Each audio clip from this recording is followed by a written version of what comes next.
Broads Media.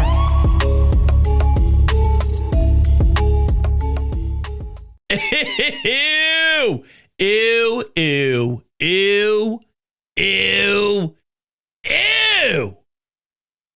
That is sensational work. That is a masterpiece, if you will. We are going to talk about this ass kicking that the Eagles just handed Pittsburgh. Before we do, though, hello and welcome on in. If you are new to the channel, you can hit the subscribe button. You can also smash the thumbs up button. And you can take me on the road with you. Apple Podcasts, Spotify, any of your podcasting platforms. Search Sports Talk with Broads. Leave a 5-star rating and a review. That really helps out the algorithm. So thank you so much. And lastly here, we all sports bet. That's right. We all sports bet. And what if I told you I give you the opportunity to look at all the fantastic sign-up bonuses and bonuses on these online sports books by going to bookies.com/broads, and the link is down below in the description. So do not be a fool. Make sure you take advantage of everything that is being handed out. It is so simple to just go on, check it out, bookies.com/broads, and see the great offer. So make sure you do that, and I will shut up now so you can all enjoy the show. You know what's beautiful about this game? If I say 10, what do you think I'm referencing? Now, a good portion of you probably believe it's simple. A 10-game win streak. Well, what if I told you? No.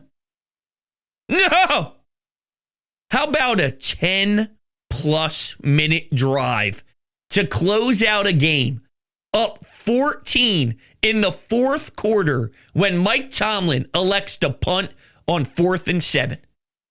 And let's be real. He saw Russell Wilson and his offense staring at the face of Vic Fangio, Zach Bond, Jalen Carter, Quinyon Mitchell, Cooper DeJean, Josh Sweat, Nolan Smith. The list goes on and on. And he rolled the dice saying, yeah, I don't know. No. I do not want to see my offense try to complete a 4th and 7 with the game on the line. This probably gives me my best chance. And here's reality. It may have been your best chance. Your best chance against this Eagles football team is watching them milk the clock all the way down to 0, and you never get an opportunity again. That's how lethal the Philadelphia Eagles are.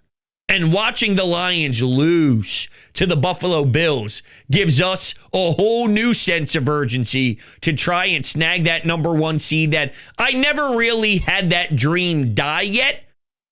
But it just didn't have as much pop because I needed to see how these 2 most recent games for Detroit went.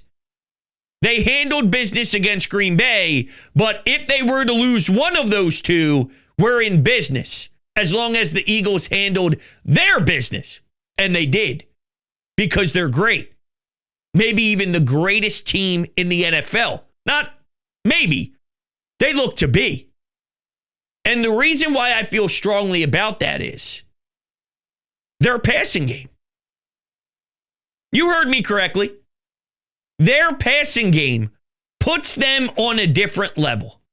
When their passing game explodes, the way they just attacked Pittsburgh, nobody can stop you. And let's be real. Most teams don't have the luxury of keeping Saquon Barkley to 65 yards. Granted, he missed some time, and he was standing on the sidelines, eager to get back into this ball game. So that played a role. But I also think Mike Tomlin and the Steelers made it known that you weren't going to beat us. Okay. Well, this was a test.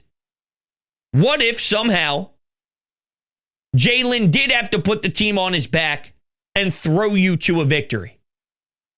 He did just that. He did just that. And when this team clicks like this, unstoppable. A.J. Brown is gross. He feels when he gets the ball, that equals Eagles are better. Some look at it as A.J. Brown is selfish. A.J. Brown is a poor teammate. A.J. Brown is only worried about his own stats.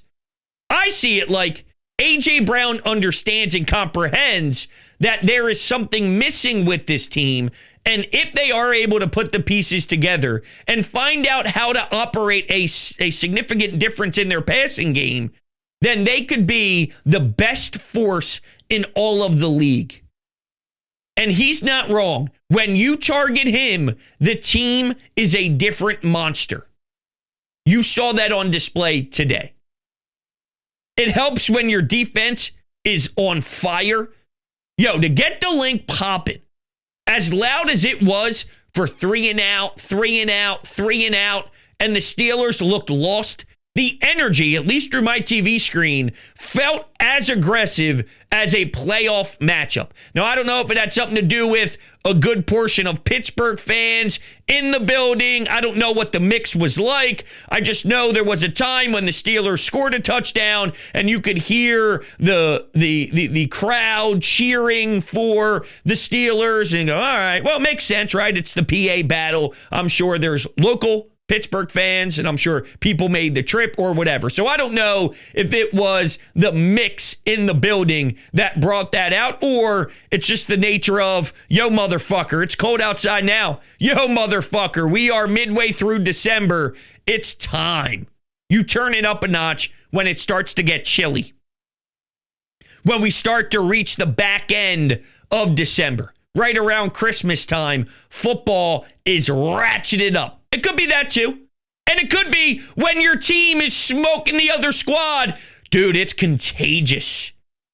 I mean, I remember screaming at the top of my lungs watching Jalen Carter battle through a lineman trying to stop him. It looked as if the Steelers would get maybe 6, 7, 8, 9 yards on a running play. And instead, while he's getting blocked, he trips the running back and it's only a gain of 2. Then it's 2nd and 8. Then it's 3rd and 8. Then it's 3 and out. And the Birds are getting the ball back, baby. Unless Cooper DeJean ends up, unfortunately, putting the ball on the carpet. But think about that. You had Jalen trying to do too much, which resulted in a fumble. And you had Cooper DeJean putting the ball on the floor.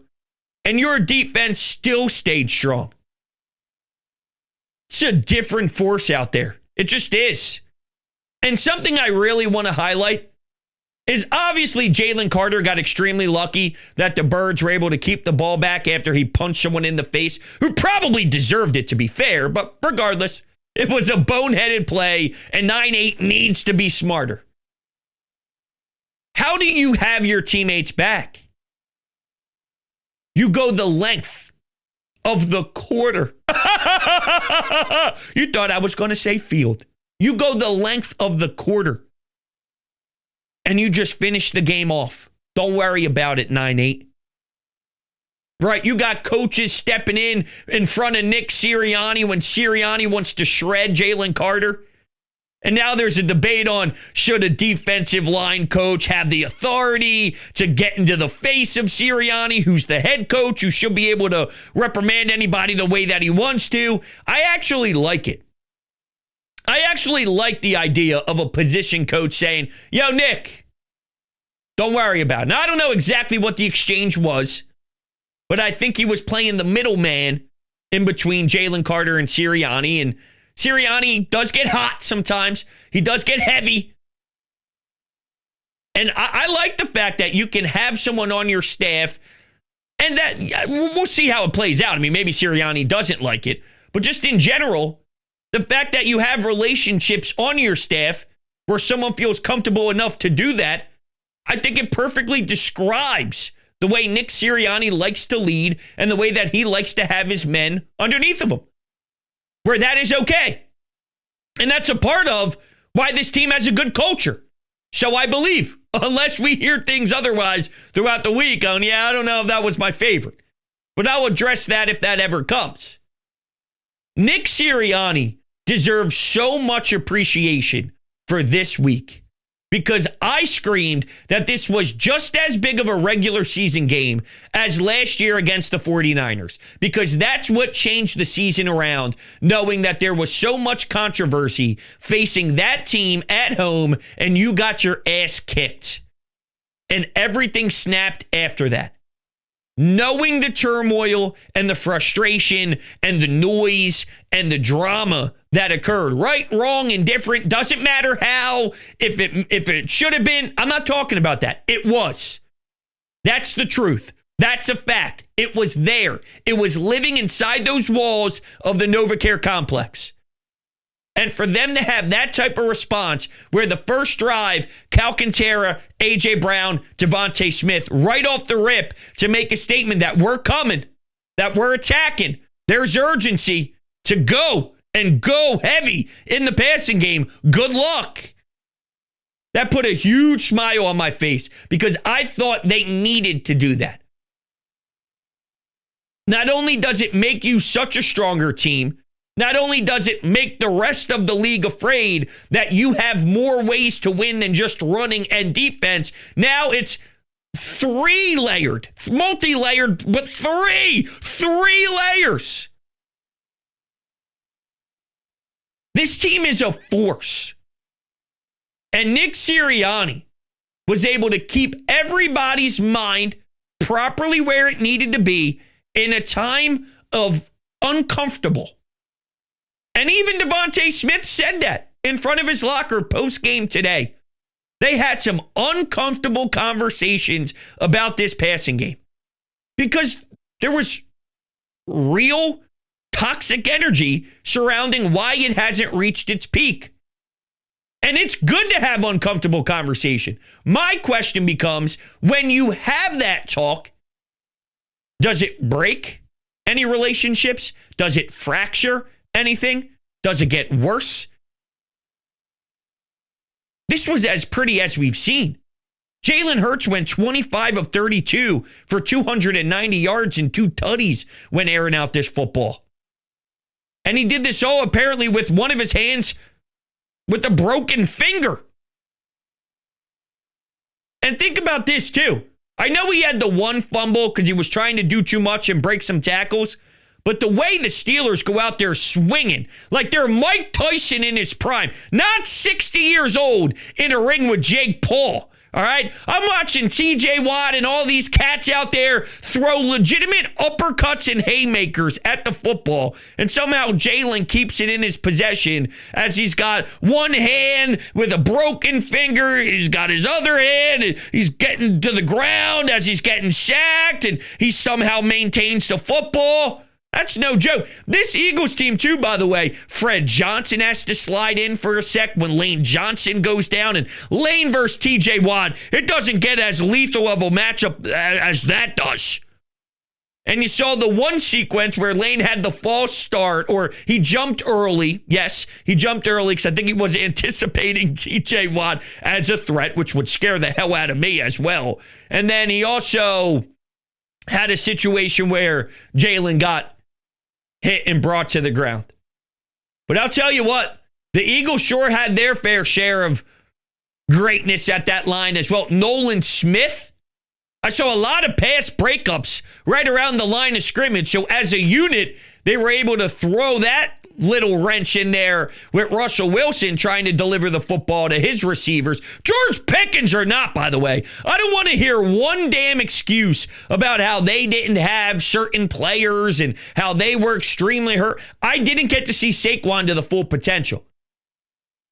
I watched Tyler Steen slide in for one of the most important left guards in all of football right now in Landon Dickerson. Him and Mailata on the left side of Cam Jurgens is a straight up threat to mankind, okay? And you have to watch Landon Dickerson leave, throw in Tyler Steen. That's the nature of the beast. What do you do when you get uncomfortable? You have to execute, and you need others to step up around you. How about Kenny Gainwell? Are you fucking kidding me with that spinorama? How many times was that guy outworking everyone on the field? That's the first time in a long-ass time I went, yo, I'd be cool if Kenny Gainwell gets more touches because he was in his bag today. outside of one sequence this year where he followed Mekhi Becton. That's another guy, too, by the way, who got a little hobbled in Mekhi Becton late. Things got a little hairy in the injury department situation, right? A.J. Brown gets tackled, and you go, yo, wasn't that play supposed to be eliminated from planet Earth? Wasn't that play supposed to be done with in this league so we don't have to deal with guys like him getting hurt or Devontae getting hurt? Because I'm pretty sure there was a little situation earlier where Devontae right by the sticks got brought to the ground pretty similarly to that too, unless it was a different receiver. But my eyes saw it, damn it. I saw it way too many times out there. But it got a little hairy late, and I didn't like that whatsoever. But I saw Kenny Gainwell earlier this year have 2 runs where he followed Lane and Becton, and outside of that, I'm sick and tired of seeing him, quite frankly. Today, feed him. Don't give a damn. Feed him. I'm enjoying every little moment of him exploding out there. That was just a gritty win. Gritty, I say that in a way that isn't meaning hard-nosed, tough. You know, sometimes I say gritty, it feels like it's a super close battle and, you know, you just like earned it through toughness and all. And maybe gritty's not the right word to use. I tried to use it in a way that made sense for me, but the more I try to explain it, it's probably not that word. It's gritty in this regard. I can't stress enough what this week was like for them. Whether Brandon Graham added fuel to the fire and had gasoline poured on a fire that then caught into a forest fire, reality is they had to deal with such a toxic work environment. And the way that Jordan Mailata stepped up to the plate and said, this isn't the A.J. Brown, Jalen Hurts show. This is all about the Steelers. And for them to set the tone early in the game, showing we came to play. We came with the attitude. We came focused. We came prepared. And to score in the first quarter as strongly as they did, they haven't been able to do that all season long when there wasn't any drama. So for this to be the week, to show some consistency early and to have a game plan and to be so locked in, Jalen definitely wanted to prove people wrong this week. And to his credit, he did. And I want that to continue because if they do add that element to this offense, I'm telling you, there's nothing you can do to stop this team. Because Saquon is going to naturally be able to pop in 100 plus at will. Because most teams don't have a defense like Pittsburgh in the run game. And they don't have Mike Tomlin, who made a boneheaded decision late, but still, ultimately, he has some answers that most coaches don't have. So if you're playing a lesser defense than a Mike Tomlin run defense, Saquon is going to pop off even more than we saw today, and it'll be normal. It'll be what we are accustomed to, where he can be blindfolded and accidentally walk into 120 yards, and there's still enough to be very active in the pass game too. Because even though Jalen Hurts threw the football 32 times, and maybe the sweet spot is more about 25, there is a way where Jalen can go 20 of 25 and it'd be the same effect, just with less attempts.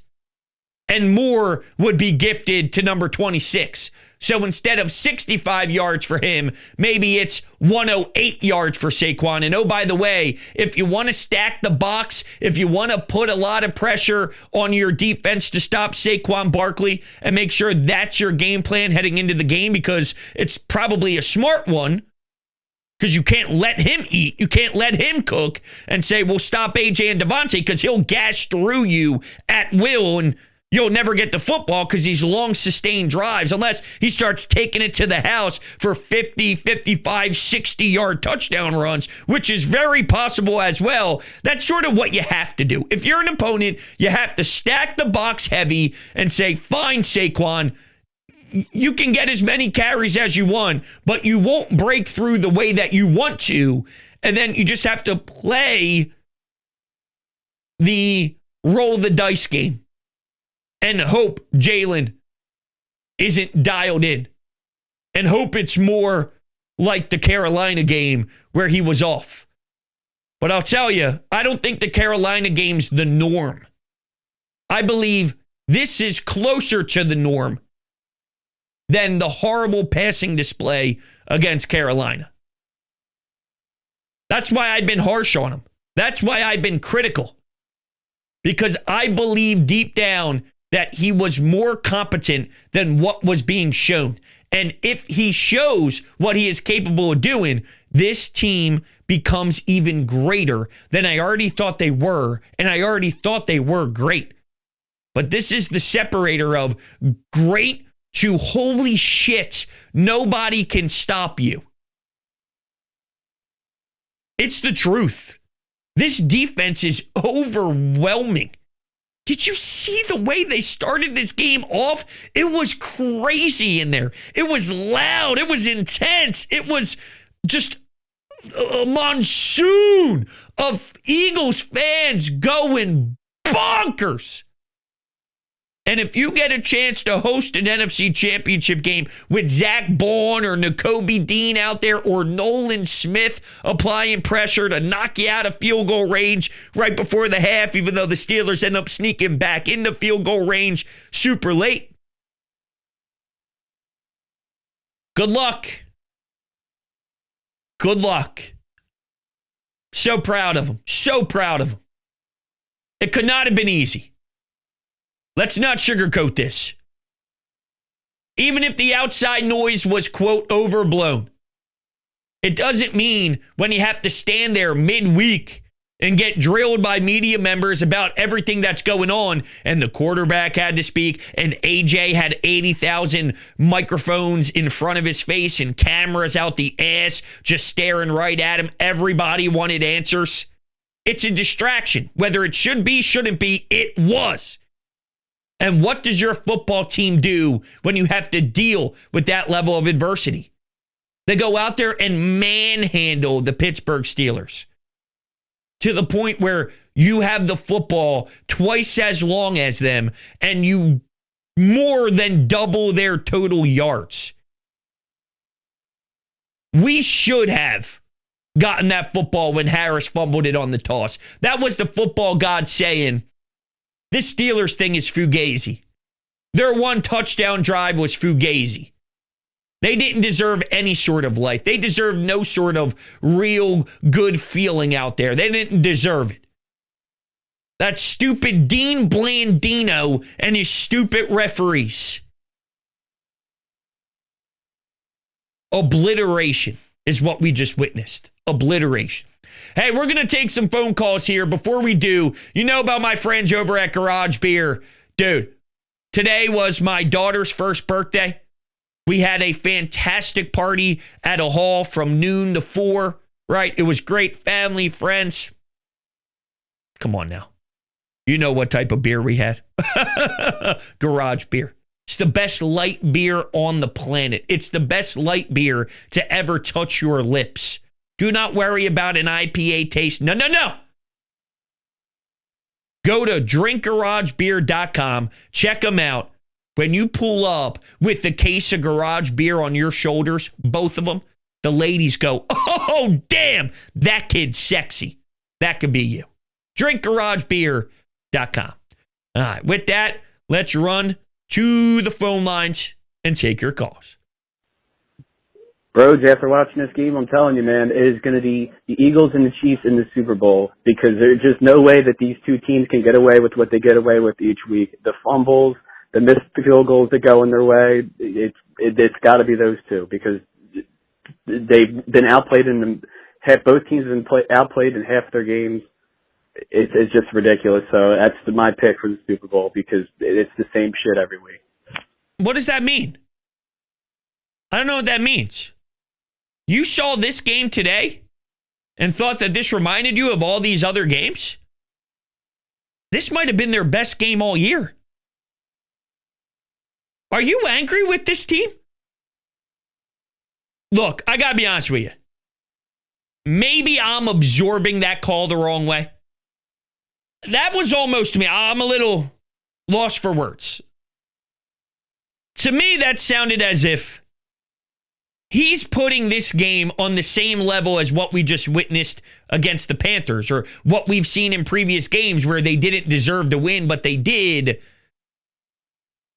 And that's how he would describe this one. Just because of a couple fumbles? Their defense is special. Their defense having the back of the offense is a trait that defines a great team. We've seen some wins that didn't make sense this year. But this game, this made sense. The outcome made sense.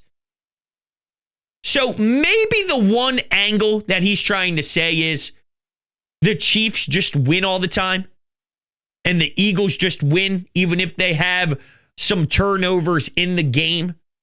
And that's the correlation. But I've seen a lot of these Chiefs games. The Chiefs win the way the Eagles won last year, which was faulty. A good portion of the Eagles' wins this year still had powerful meaning. This Panthers' most recent win was the first time I felt an ugly win since right around outside of the bye. So week 6, week 7-ish. I'm just spitballing off the top of my head. But for the most part, I loved the game against Washington. I loved the game against the Rams. I loved the outcome against Baltimore. I loved the game today. Thought there was a lot of beauty in those wins. So I don't know. I could be completely off base with the tone and direction of that call. But it sounded a little weird to me based off of the game itself. Just me personally. All right. Let's take the next call. I'm watching the Eagles take the last couple kneel downs here in the red zone. I'm one of those guys that wants to see him punch it in, but I do recognize, it's a risk to the player's health. We're on, a 10-game win streak now. I don't want to be risking anybody, but would love to see my anytime Barkley touchdown would be cool. Go Birds. Been playing well. I didn't like the Jalen Carter hitting the face mask. I think he needs to get that under control. That might come back to bite us in the future. Other than that, this was a really good, complete game. Put the Steelers in their place. Go Birds. Here's to the rest of the season. Beautiful. Appreciate it. Yeah, I didn't care about them punching it in or not.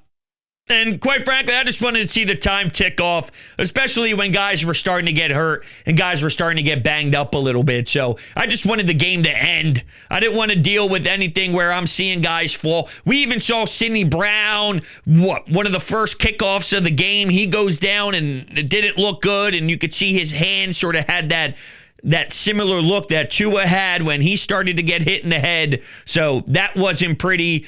Guys were dropping like flies late. I didn't give a damn at all about them scoring. At that point, you're up 14. I thought that they were going to actually maybe kick the field goal after they faked the 4th and 1 to try and have them jump off sides with the tush push. I thought maybe they would settle, they'd kick a field goal, make it a 17-point game, and then just play the long run there. But either way, I was cool with whatever route they went. Both were solid. Speaking of some 4th downs, though, I was a little surprised. What was it, 4th and 2? When Jake Elliott ended up kicking that field goal. Now, there was a flag on the play because they hit the snapper, and because of that allowed the Eagles to continue their drive, which ultimately ended up resulting in a field goal later on anyway. They just had more opportunities to try to get it to the end zone. But 4th and 2, I was a little stunned by that because that is an aggressive decision to go for a type of spot, and I think they like that decision. I think they like going for it. I think they like the attitude of we're going to keep applying pressure with our offense, especially because their offense actually figured something out in this game. So I was a little stunned to see that, but I do think since the early stages of the season, Nick Sirianni now has made a couple of those in-game decisions where he kicked it to try and snag some points where maybe previously he wouldn't have. And I give him credit for assessing what he thought he wasn't doing well and now thinking that he needs to do other stuff because it wasn't getting the results he was looking for. But at the same point, I never really despised some of his fourth down decisions earlier in the year. They just weren't executing. I didn't mind the idea of going for a 4th and 2 on the other team's 37 or the other team's 35 or anything like that. That's what good teams do. That makes you a scary threat. Knowing it's 4th and 2, you got to stop AJ, Devontae, Saquon, Jalen with this offensive line. Good luck. Good luck. So, thought it was strange, but I didn't hate it either. It's not one of those, I can't believe you, you're a fraud, what stupid thinking. I didn't go that far, but it was a head scratcher just knowing the identity of the way Nick Sirianni has been prior to midway of this season. But to his credit, he's always willing to gather information. He's always willing to consume. And maybe he realized now that he went through some of those past struggles and recognized he went for it and it didn't work and how much that swung things. This was a drive where we had some life. And if we continue over 4 quarters to create life, put up points, and to apply pressure that way over the long run, he feels that's better than taking a calculated risk where maybe you get 7, maybe you get 3, but if you get 0, then it could swing the momentum in the other direction and give the Steelers or whatever team you're playing that week a shot. But at the same point, to take down the great teams, sometimes the difference is taking that risk and getting 7, taking that risk and keeping your offense on the field. So for whatever it's worth, but that's more of a long-term sort of thought. All right, let's go to Sean. Tough game physically. You knew Pittsburgh was going to bring the wood early, but credit to the Eagles. We flash back to the San Francisco game last year where San Francisco tried to intimidate and the Eagles cowered in fear. This year, the Eagles stood up to them physically. That little bench-clearing flyer-type brawl behind the goal line may have, triggered the Eagles to uplift their game a little bit. Good to see them defending, Quenyon Mitchell and Slay there. Everything, I guess, isn't, hell and whatever with the passing game, right? Jalen, AJ, and Devontae seem to be on the same page today. Credit to them, they needed it because Barkley, it was tough sledding for him out there. Glad to see Jake Elliott bounce back and hit his kicks, and a big win with Detroit looking like they're going to lose. The Chicago Bears may be the Eagles' biggest friend in the next 2 weeks, playing at Minnesota tomorrow night and at home against Detroit next week. Become a Bears fan in Philly, everybody. Well, that's a scary thing to ask. The Chicago Bears to do something positive. That's scary. But there's another opportunity because the Lions also play the Vikings as well. So we'll see how the back end of this season plays out. But yes, I think it's very important 2 things that you touched on, which is 1, Jake Elliott had the answers. And there is big time fear. Look, heading into this game, I thought special teams could be the difference maker, right? I mean, you know what the Steelers can do with their special teams unit. They did create a turnover with Cooper DeJean. I thought they had some hard, heavy hits early on to pretty much intimidate the Eagles and let them know that, yeah, we bring it here. You better be ready because we do bring it here. And their special teams unit is no joke. So I think for Jake Elliott to have the response that we were looking for is incredibly huge. And not only that, I love that you brought up what happened at the back end of that side, at the end zone there. And Mike Tomlin was mad that the only flags called on that play was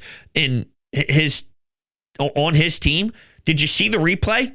I mean, they drove Darius Slay all the way back to the wall and shoved him in the wall. And then out of nowhere, someone comes in and starts slapping Quinyon Mitchell in the helmet. Yeah, maybe the Eagles started to have a reaction after that, but if you don't drive Slay, it's similar to when somebody goes out of bounds and their cleats hit the white chalk, and then you just shove someone into 5 different coaches, or you shove someone into the bench. It's a late hit. What are you doing, driving people out of bounds like that? Well, why are we driving Slay or any of these corners all the way back to the wall and then shoving them? I thought that was a horrible decision by them, and you're right. I think it did really rally the troops. Quinyon Mitchell's a dog. This is the same guy staring at A.J. Brown for his first training camp saying, your routes are trash. This dude's wired differently. You want to start smacking him around in the face mask? You'll see. But you're right, in regards to team camaraderie and togetherness, and that's what Nick Sirianni loves more than anything else. It's massive. Massive to have that type of response as a crew. So all good stuff, fellas. All good stuff. So proud of this team. Amazing. Just amazing. It was such a great win. It was such a beautiful effort. That's going to do it for this episode. Thank you all so much for hanging out, and I will see you all on the next one.